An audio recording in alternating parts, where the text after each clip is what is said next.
بسم اللہ الرحمن الرحیم۔ السلام علیکم ورحمۃ اللہ وبرکاتہ۔ ارشاد باری تعالی ہے، اقیم الصلاۃ لذکری،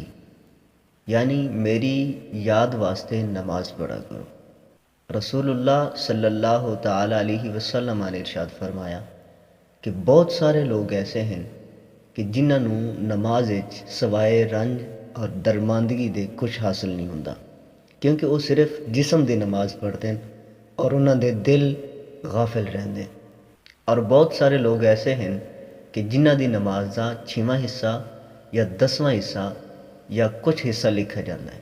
اور فرمایا کہ نماز صرف اس قدر ہی لکھی جاندی ہے جس قدر حضوری قلب دے نال ادا کیتی جاوے۔ حضور نبی رحمت صلی اللہ تعالی علیہ وسلم نے ارشاد فرمایا کہ نماز اس طرح ادا کرو جس طرح کوئی کسی نوں رخصت کرتا ہے، یعنی حالت نماز وچ اپنے آپ نوں اپنی خواہشات نوں رخصت کرتے ہو، بلکہ ساری چیزاں ماں سوائے اللہ ہر چیز نوں رخصت کرتے ہو اور پوری طرح اپنے آپ نوں نماز وچ مشغول کر لو۔ حضرت سیدہ عائشہ صدیقہ سلام اللہ علیہا آپ فرماندے نے کہ حضور نبی رحمت صلی اللہ تعالی علیہ وسلم ساڈے نال گفتگو فرماندے، ساڈے نال مزاح فرماندے، لیکن جدوں نماز دا وقت آ جاندا تو نہ تے آپ سانوں پہچان دے نہ اسی آپ نوں پہچان سکدے۔ رسول اللہ صلی اللہ علیہ وسلم نے فرمایا کہ جس نمازی دا دل حاضر نہیں ہوندا، اللہ تبارک و تعالی اس نمازی دی طرف ویکھنا بھی پسند نہیں کرتا۔ حضرت سیدنا خلیل اللہ علیہ السلام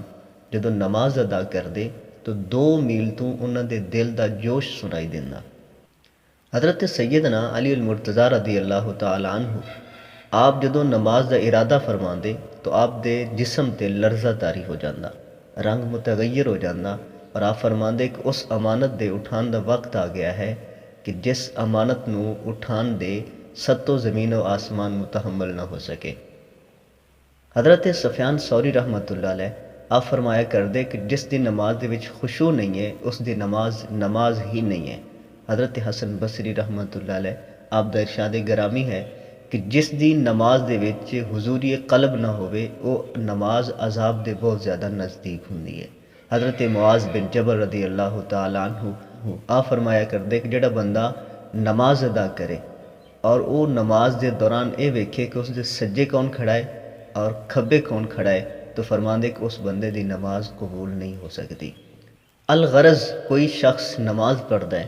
اور صرف تکبیر اول دے وقت اس دا دل حاضر ہے تو امید ہے کہ اس بندے تو اس دا حال بہتر ہے جڑا بالکل ہی نماز نہیں پڑھدا، لیکن اس گل دا بھی ڈر ہے کہ اس دا حال بدتر ہو سکتا ہے، کیونکہ جڑا بندہ نماز نہیں پڑھدا، کیونکہ ایسے شخص تے زیادہ سختی کیتی جاتی ہے جڑا نماز بھی ادا کردا ہے اور سستی دی حالت وچ ادا کردا ہے، اس تو پھر وہ بہتر ہے کہ جڑا بالکل ہی نماز نہیں ادا کردا۔ بلکہ ایک حدیث پاک دے وچ ہے کہ جڑا بندہ اپنی نماز نوں واہیات اور خیالات تو بچا نہ سکے انہوں اس دی نماز کوئی فائدہ نہیں دے گی، بلکہ ایسا شخص اللہ تعالیٰ تو ہور زیادہ دور ہو جاتا ہے۔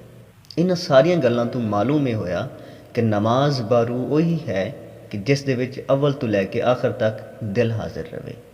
دعا ہے اللہ تبارک و تعالیٰ سانوں صحیح طور تے نماز پڑھن دی توفیق نصیب فرمائے۔